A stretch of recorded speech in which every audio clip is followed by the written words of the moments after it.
Hello friends, once again welcome to our channel Beyond Academics. So today we are going to discuss the topic equation of value from the chapter Mathematics of Finance. So this topic equation of value has appeared in last year examination quite few times. So let's start. Equation of value is an equation which states that the sum of the values on a given date of one set of obligations is same as the sum of the values on this date of another set of obligations. इसका मतलब ये हुआ कि suppose एक particular date से अगर हम एक साल पहले जाएं तो जो हमारे सेट ऑफ ऑब्लिगेशंस हैं और उसी पर्टिकुलर डेट से अगर सपोज हम एक साल बाद जाएं तो जो हमारी पर्टिकुलर सेट ऑफ ऑब्लिगेशंस होंगी उन दोनों की वैल्यू सेम होगी। और जो डेट हमने चूज करी है उन वैल्यूज को कंपेयर करने के लिए उसको हम बोलते हैं focal date for comparison of one set of obligation with another set of obligation. इसको एग्जांपल से समझते हैं। Suppose value of one set of obligation is equal to value of other set of obligation. से जो first set है आपका वो loan है जो हमने लोन लिया है और जो सेकंड सेट है वो उस लोन की रीपेमेंट है। तो हमने मिडल में एक पर्टिकुलर फोकल डेट ले ली जिससे पर्टिकुलर टाइम पीरियड पहले जो वैल्यू है लोन की और जो हमारी पेमेंट की वैल्यू है वो एकदम सेम आती है। वैल्यू की बात कर रहा हूं मैं, रियल वैल्यू की। So for example value of ₹100 at some specified due date will remain ₹100. If the rate of interest is 10% per annum and we need to calculate the value of ₹100 1 year after the due date and 1 year before the due date. So student जो हमारी due date है हमने एक particular middle में एक due date लिया, हमारी focal date भी उसको हम बोल सकते हैं।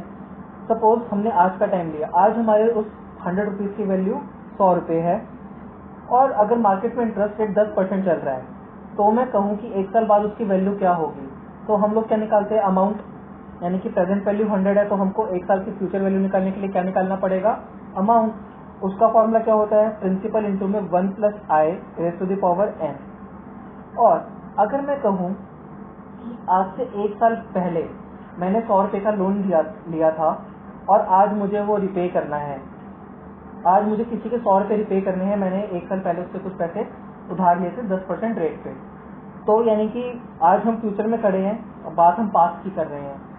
तो एक साल पहले का अमाउंट निकालने के लिए मुझे क्या निकालनी पड़ेगी, उस टाइम की प्रेजेंट वैल्यू। तो प्रेजेंट वैल्यू निकालने का फॉर्मूला क्या होता है, वो होता है V = amount 1 + i raised to the power -n।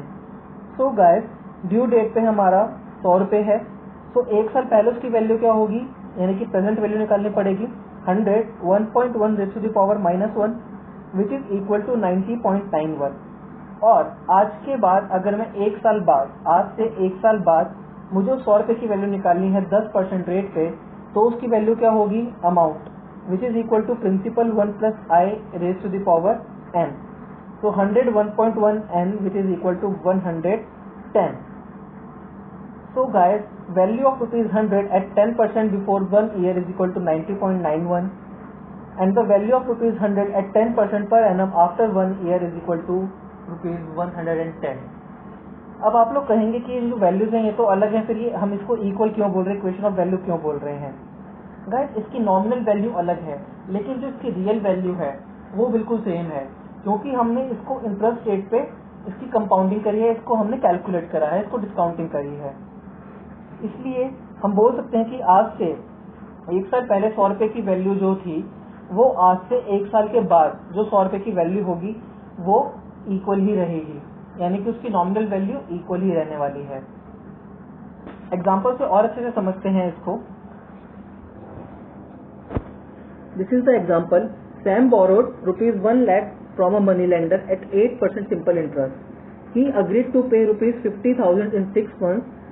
So what payment 1 year from now will settle the debt। इस एग्जाम्पल में वो बोल रहा है कि सैम ने मनी लेंडर से ₹1 लाख लोन लिया 8% सिंपल इंटरेस्ट पे। उसने तय किया कि 6 महीने के बाद वो ₹50,000 पे करेगा और 1 साल के बाद वो नेक्स्ट इंस्टॉलमेंट पे करेगा। तो अगर मैं बात करूं आज की, तो लेट फाइनल पेमेंट हमने एक्स ले ली, जो फाइनल पेमेंट उसने करनी है 1 साल के बाद। उसने 1 लाख रुपए का लोन अभी लिया है। फोकल डेट क्या है? आज से 1 साल के बाद की, जब उसने एक्स रुपीज पे करने हैं। ओके, सो जो 1 लाख रुपए की वैल्यू का उसने लोन लिया है, अगर मैं बात करूं कि 1 साल के बाद उसको कितना पे करना पड़ेगा 8% के हिसाब से, तो उसकी वैल्यू क्या होगी?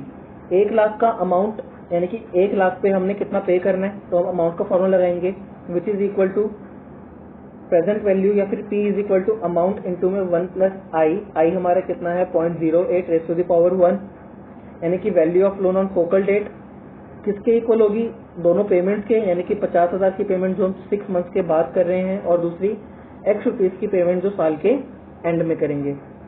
क्लियर? सो इक्वेशन किस तरीके से होगी हमारी? जो वैल्यू ऑफ लोन है फोकल डेट पे 1 लाख, जो मैंने अमाउंट की बात करी थी 1 प्लस 0.08, यानी कि 1,08,000 किसके बराबर होंगे? जो हमने साल के एंड में एक्स रुपीज पे करने हैं, प्लस जो हमने 6 महीने के बाद 50,000 पे करने हैं। तो जो 6 महीने के बाद 50,000 पे करने हैं, उस पर 6 महीने का इंटरेस्ट लगेगा, तो यानी कि हमारे कन्वर्टेड हो गया 2, तो 1 plus 0.08 by 2 which is equal to 52,000। तो 1,08,000 बराबर x प्लस 52,000, तो x की वैल्यू हमारी क्या आ गई? 56,000। सो Sam needs to pay rupees 56,000 as payment for loan at the end of 1 year to discharge entire loan। एक बार और देखते हैं इसको। सैम ने 1 लाख रुपए लिए थे 8% रेट पे, उसको 1 साल के बाद पूरा लोन चुकाना था। उसने 2 इंस्टॉलमेंट्स में पे करा उस अपने लोन को, एक 50,000 का पेमेंट किया और एक एक्स रुपीज का पेमेंट किया 1 साल के बाद। तो हमने क्या किया, जो 1 साल के बाद उसने पैसे टोटल देने थे, टोटल जो उसका लोन रिपे करना था वो क्या कितना होगा? 8%, 1,08,000, यानी कि value of loan on focal date. ठीक है, 2 पेमेंट्स में करना था तो हमने उसका वैल्यू निकाल लिया, अमाउंट का फॉर्मूला लगा के एक्स प्लस 50,000 का जो सेकंड पेमेंट था उसको इक्वेट करा, तो हमारा एक्स का वैल्यू आ गया। एक और एग्जांपल लेते हैं। What single payment 5 years hence will discharge debts of rupees 800 and rupees 500 due in 3 and 9 years respectively if money is worth 6% compounded quarterly। ये थोड़ा ट्रिकी क्वेश्चन है क्लास। इसमें वो क्या कह रहा है? सपोज हम 2020 में खड़े हैं, ठीक है, 2025 में मैंने एक सिंगल पेमेंट करनी है लेंडर को, 2025 में मैंने लेंडर को एक सिंगल पेमेंट करनी है, और उसके बदले 2023 में मैं उससे कुछ पैसे अमाउंट जो है बोरो करूंगा, जो कि ₹800 है, और 2029 में मैं दोबारा उससे पैसे बोरो करूंगा जो कि ₹500 है। तो इसका मतलब मैंने जब 2025 में पेमेंट करनी है वो 2023 के में जो हमने बोरो करे हैं अमाउंट उसके बाद होगी, और जो 2029 में बोरो करना है उससे पहले होगी। ओके, तो जो सिंगल पेमेंट करनी है उसको x मान लिया, तो मेरी फोकल डेट क्या होगी? 5 years फ्रॉम नाउ। r हमारा 6% है, कन्वर्टेड क्वार्टरली है, तो m हमारा 4 हो गया, i कितना आ गया? 0.06 by 4 which is equal to 0.015। Okay, so x is equal to 5 years from now, वो किसके इक्वल होगा? जो 2023 में मैंने पेमेंट रिसीव करनी है या फिर बोरो करने हैं ₹800, उसकी पेमेंट मैं बाद में करूंगा, यानी कि एक तरीके से मेरे लिए क्या हो गया? लोन। तो मेरे को क्या कैलकुलेट करना पड़ेगा? अमाउंट। अमाउंट का फॉर्मूला क्या होता है? Principal 800 1 plus rate of interest 0.015 raise to the power n, यानी कि which is 8 in this case, क्योंकि 2023 से 2025 तक 2 years का टाइम पीरियड था। प्लस अब जो मैंने अमाउंट 2029 में बोरो करना है उसकी पेमेंट मैंने आज ही कर दी है, तो इसका मतलब 2029 में जो अमाउंट में बोरो करूंगा वो कितना होगा? उसको निकालने के लिए मुझे प्रेजेंट वैल्यू कैलकुलेट करनी पड़ेगी।